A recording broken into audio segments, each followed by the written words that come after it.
Hello there, Beatle people. My name is another Beatles fan, and I'm gonna briefly talk about Anthology 4 here. What's my take on it? Well, what is your take on it? Please let me know down here in the comments. Before I do that, though, I just want to mention about the Anthology series that's coming out in a remastered fashion and with remixes by Giles Martin. I saw an interview where he talks about remixing some of the Shea Stadium stuff. I'm really interested in hearing that. And well, I probably will do it this year still, but I just need for December to come. To be honest, November is the end of my college semester here, and it's quite a doozy, to be honest.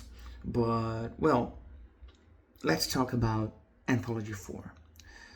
So, is this the release we needed? I don't think so. Is this the release we wanted? I also don't think so. But I'm trying to see the the the silver lining here, and I think the silver lining is we have now some new outtakes. Some of them were only available through bootlegs. Some of them were not available yet. So we have new releases, and we have the new Anthology series remastered, which I think it's a great addition to the Beatles movies portfolio that they've been releasing on Disney Plus. But well, in general, before I get into details, I quite like Anthology 4. I like it not necessarily because it's, again, a necessary release, but I just think it's a great package in terms of, I want a 3 LP Beatles outtake set. I do quite like what they picked out here. It, of course, it goes through their entire catalog, the entire timeline of the Beatles, right, from beginning to end. And as someone who doesn't have a ton of deluxe edition box sets, I only have the All Things Must Pass one, and I don't have anthologies 1, 2, and 3, even though I want to. This, I think, is a great starting point for every Beatles completionist or a collector. And also, they're great starting points for newcomers, I think, who wants to kind of dip their toes into listening to different versions and outtakes, which I think is incredibly fun. I love that part of the Beatles listening experience. So, in general, all in all, I think it's a good set. Again, it's hard not to look at it with a septic mind, like, yeah, maybe they're doing this. Of course, they're doing this for the money, but this feels a little bit more of a cash grab than usual for the Beatles. But all in all, again, silver lining. I think it's a great starting point for collectors and for new Beatles fans. Well, let's talk about the elephant in the room, maybe. Of course, we have outtakes that goes all the way from I Saw Her Standing There to Something. But we also have 3 of the 3 little songs. We have Free as a Bird, 2025 mix, Real Love, 2025 mix, and Now and Then. Of course, let's not talk about Now and Then. We all know and love it. Free as a Bird and Real Love, they are, again, the elephants in the room, in the discussion I've seen in the discourse. And I think it's warranted, because it was Jeff Lynne who remixed the songs. Again, he was the original producer in the 90s, and I don't want to speculate on anything, but it doesn't feel and it doesn't sound, from what I hear, like Jeff Lynne's at his best, health wise, and I'm not sure if that's impacted the end result here. I really I'd really like to see, I would have liked to see Giles Martin give those two remixes a try because they don't sound good. Free as a Bird is okay, I think. It's passable. John's voice is way cleaner, and that just ultimately changes the vibe of the track so much. It almost feels like a new song because, of course, the vibes are extremely important to a song, and Free as a Bird, to me, it sounds more introspective now, since John's voice is clearer and Paul kind of double tracks his voice, and Paul's double tracking is much lower in the mix now, so it does feel different. They used the Beatles one version of Free as a Bird, which means that George's whatever happened to the love that we once knew is different than the original, which is the life that we once knew. And also the ending, where in the original John, it's a reverse, it's a reverse speech by John, where it sounds like he's saying, how is it? It's my name is John Lennon, but in the 2015 version they used the non-reverse clip, which is turned out nice again. I gotta be honest, I much prefer the original in both cases, the George vocal and also the ending. But it's some stylistic thing they've changed their minds upon earlier. It's not really regarding this box set, so whatever. But all in all, I think it's a good mix. It's so different though that it I feel like it's not a substitute. It shouldn't be ever a substitute, right? But one thing they did, actually, I'm gonna mention that after I mention Real Love. But all in all, about Free as a Bird, I think it's good. And Real Love, that's the real elephant in the room. Because, and I don't want to sound too exaggerated here, but I feel like Real Love is the worst thing the Beatles have come out in the 21st century, in regards to general distaste. Wow, it sounds so bad. It sounds incredibly bad. John's vocals sound machinery. They don't sound like John at all. And of course, I have a computer science background, so I shouldn't have biases against AI usage. Not in this case, how the Beatles are using, but it just feels and sounds so bad. It sounds terrible, and it sounds so bad that I didn't even pay attention to the rest of the track. I mean, usually when you listen to remixes, you pay attention to how maybe again the vibes change, about how you can now hear some instruments in a clearer way. Maybe there's better stereo separation. Maybe there's more sonic depth to the song, and that just doesn't happen here. It's just bad. And what's worse is that they use the Real Love and Free as a Bird new mixes. They kind of, I don't know how they did that, but they replaced the audio in the YouTube clips with the new mixes. And to me, that's outrageous. That's terrible. That's a terrible decision, man. Because, especially because of Real Love. I love the Real Love clip. I absolutely adore the Free as a Bird clip.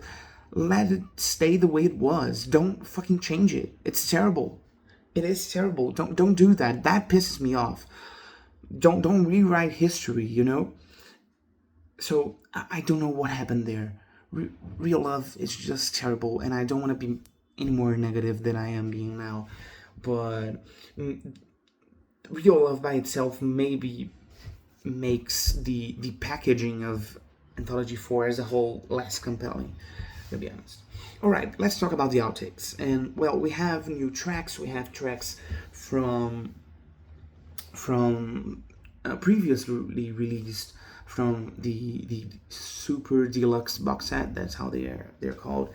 And again, I think they made great choices here. I like that they picked some of my highlights of the super deluxe box sets.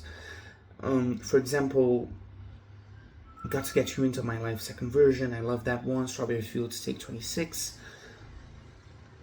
Good Night Take 10 with a guitar part from Take 5. That's incredible. Helter Skelter second version, I Will Take 29. Julia 2 rehearsals, where you can see John Cannara asking George Martin what he should do, if he should play standing or sitting or strumming or finger picking. It's pretty great, that one. So I quite like that. But let's I want to just go through the new tracks. I know some of them came out in bootlegs, but let's just bear with me here. I'm gonna talk about the ones that are new, officially new. I mean, the album starts off with I Saw Her Standing There, Take 2. What a great start.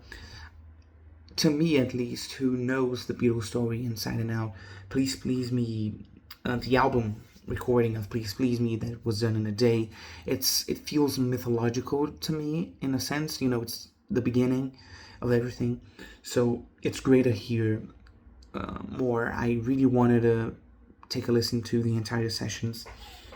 Money, That's What I Want, RM7 underdubbed.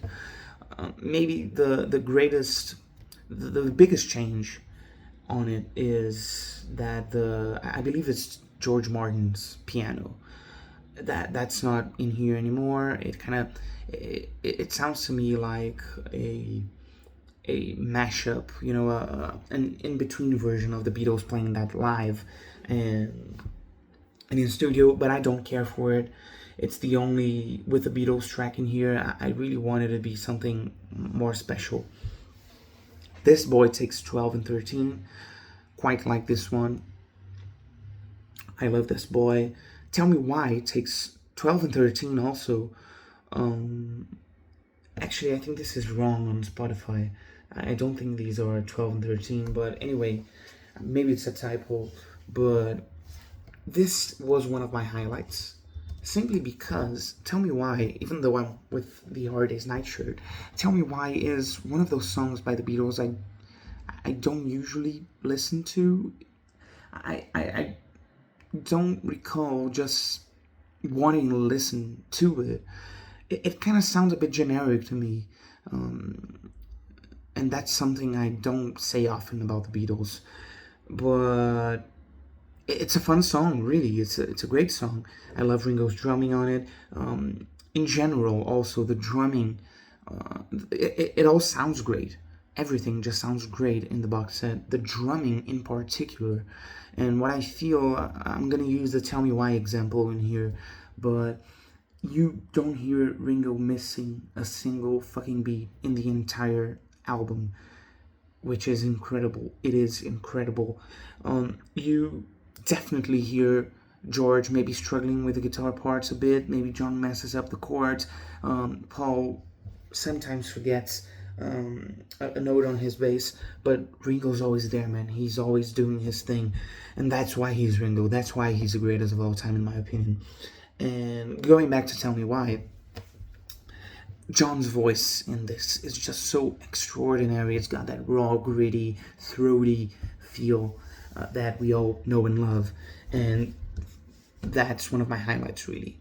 Next is If I Fell, Take 11. I quite love If I Fell. It's one of my favorite Beatles songs for a number of reasons, but Take 11 is quite unremarkable.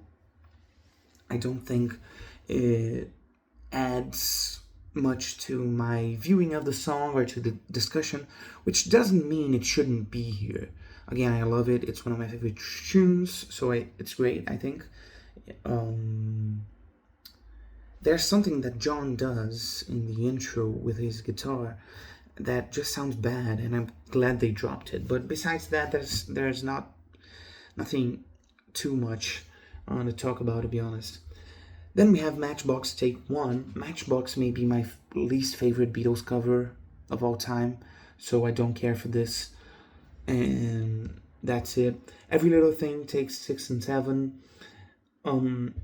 Much as with This Boy and If I Fell, it's just you can see that they already have the arrangement pretty locked in.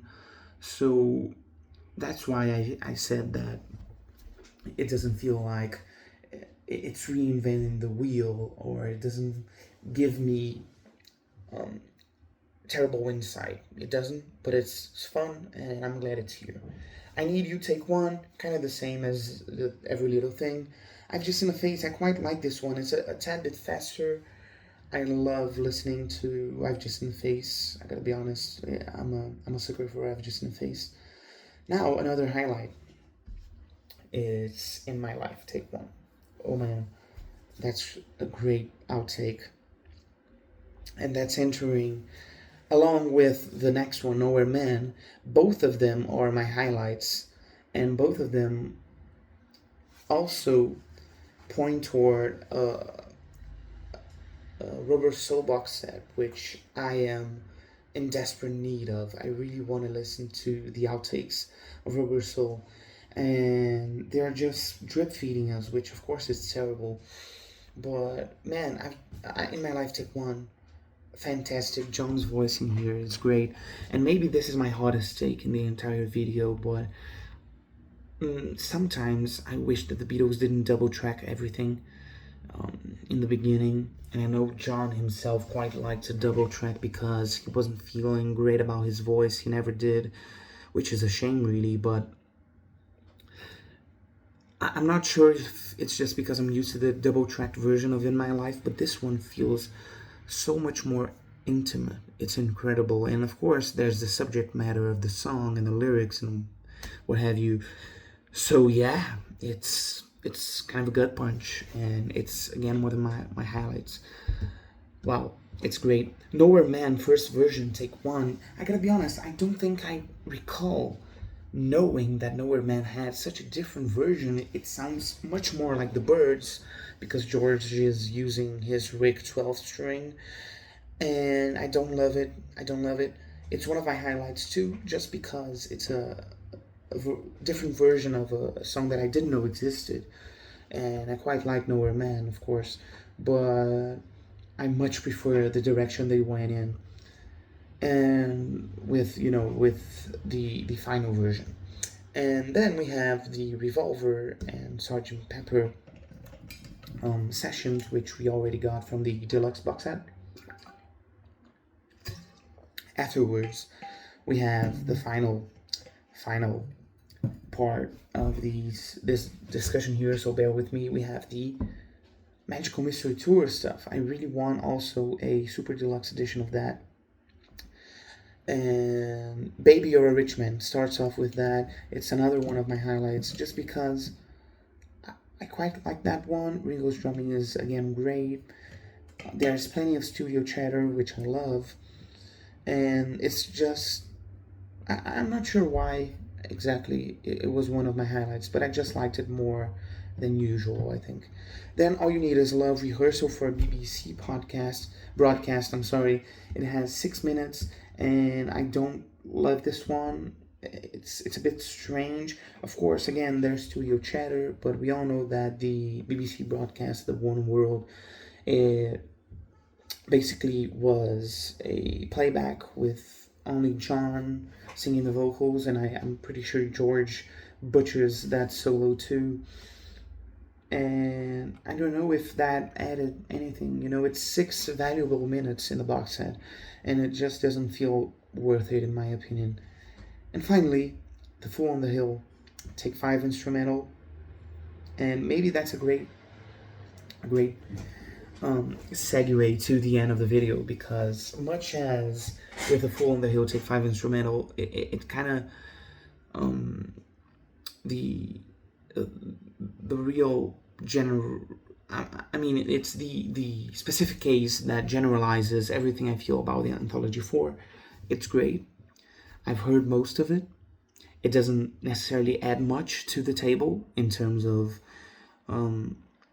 Beatles completion and new information, but it's fun and I like it. and it's harmless, and that's how I feel about most of the box set. Even though there's a great low, which is Real Love 2025 mix.